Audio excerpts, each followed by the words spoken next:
Salut, c'est Florian, bienvenue dans cette nouvelle vidéo. Dans cette vidéo, je vais te présenter les 5 meilleures actions à dividendes pour PEA du mois de juin 2022. Pourquoi cette vidéo sera en juillet? Parce que c'est une rétrospective sur le mois précédent.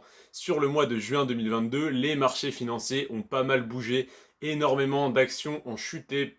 Globalement, le marché est dans le rouge, mais certaines actions s'en sont mieux sorties et je vais te présenter les 5 meilleures actions à dividendes pour PEA de ce mois-ci, les 5 qui ont le mieux survécu à la baisse et qui ont le mieux performé parce que les 5 que je te présente sont dans le vert. Pour certaines, pas de beaucoup, et pour certaines, on s'approche des 10% de croissance en un mois. On va voir tout ça dans cette vidéo. C'est parti. La première que j'ai à te présenter, c'est l'action TF1.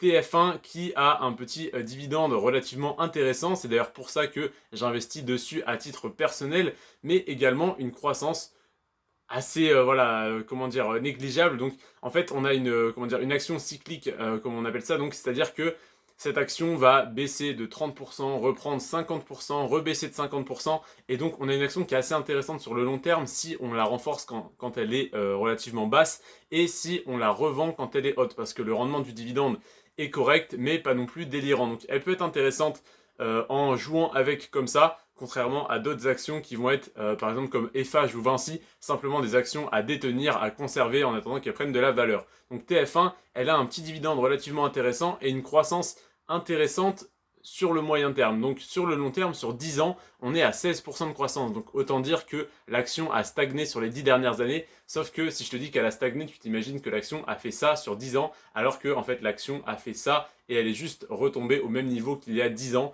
mais elle a énormément fluctué entre temps. Donc l'action de TF1 est intéressante pour ça.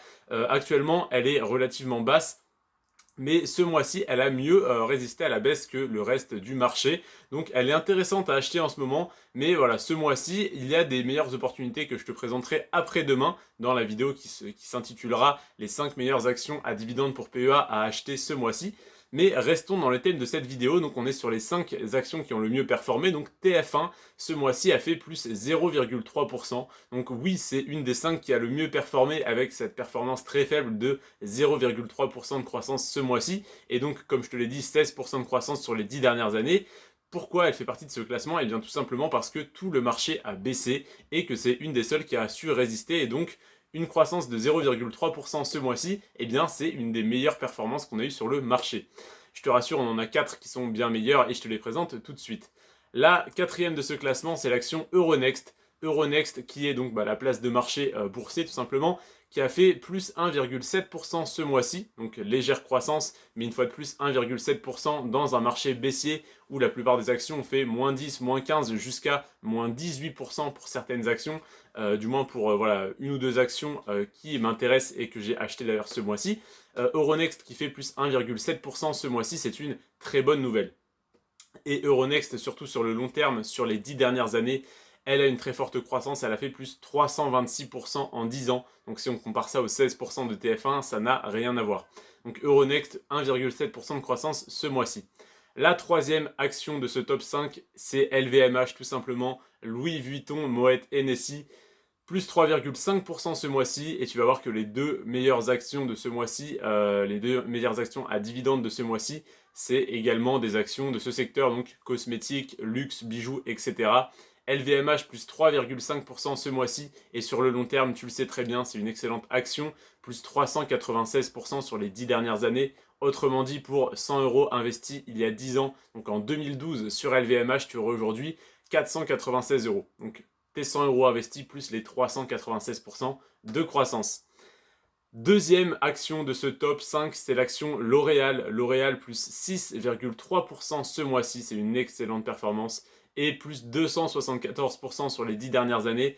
Évidemment, toutes ces actions-là, je te parle de leur cours et pas de leur dividende, parce que le dividende, ce n'est pas nous qui le décidons. Par contre, le cours auquel on achète une action, c'est nous qui le décidons. Donc, vaut mieux acheter les actions qui ont le plus baissé récemment. Donc, typiquement l'inverse des actions que je te présente. Par contre, si tu détiens ces actions-là dans le but de recevoir un dividende et d'effectuer une plus-value, je dis ça surtout pour LVMH, L'Oréal et Kering, donc Kering qui est la première de ce top, qui sont des actions à forte croissance, ça peut être intéressant de les revendre si elles ont connu une forte augmentation récemment, ou du moins de te séparer d'une certaine partie de ta ligne, c'est-à-dire d'alléger un petit peu tes positions. Si tu avais 10 actions LVMH par exemple, ça peut être intéressant d'en revendre 5 et de racheter des actions qui ont plus baissé ce mois-ci.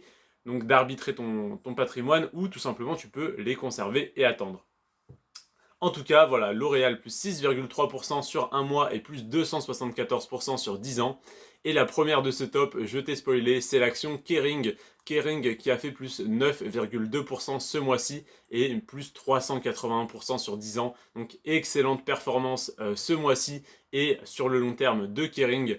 Donc 9,2% de croissance en un mois, ça me paraît un peu rapide. Donc évidemment, je pense qu'il y aura une correction si le marché on va dire, se retourne et que les actions qui ont beaucoup perdu en valeur repartent, c'est bien que les investisseurs ont revendu autre part. Donc je pense que Kering va soit stagner un petit peu à ce prix-là, soit diminuer prochainement au profit des actions que je te présente après-demain sur la vidéo qui s'appellera donc les 5 meilleures actions à dividendes pour PEA à acheter ce mois-ci. Je te tease un peu cette vidéo, même si je sais que j'en ai pas besoin parce que tous les mois c'est la vidéo qui marche le mieux, les 5 meilleures actions à dividendes pour PEA à acheter ce mois-ci.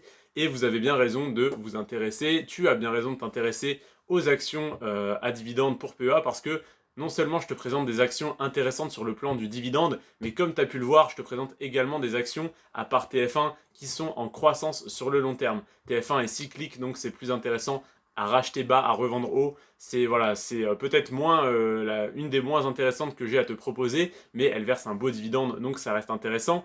Mais par contre, Kering, L'Oréal, LVMH, Euronext et plein d'autres actions que je te présente et que je te présenterai du coup dans la vidéo qui sort après-demain sont des actions intéressantes sur le long terme du point de vue de la croissance et du dividende.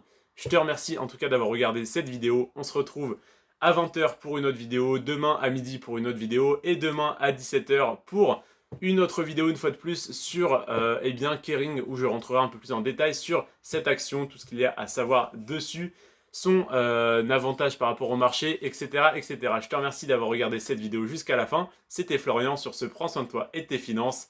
Ciao.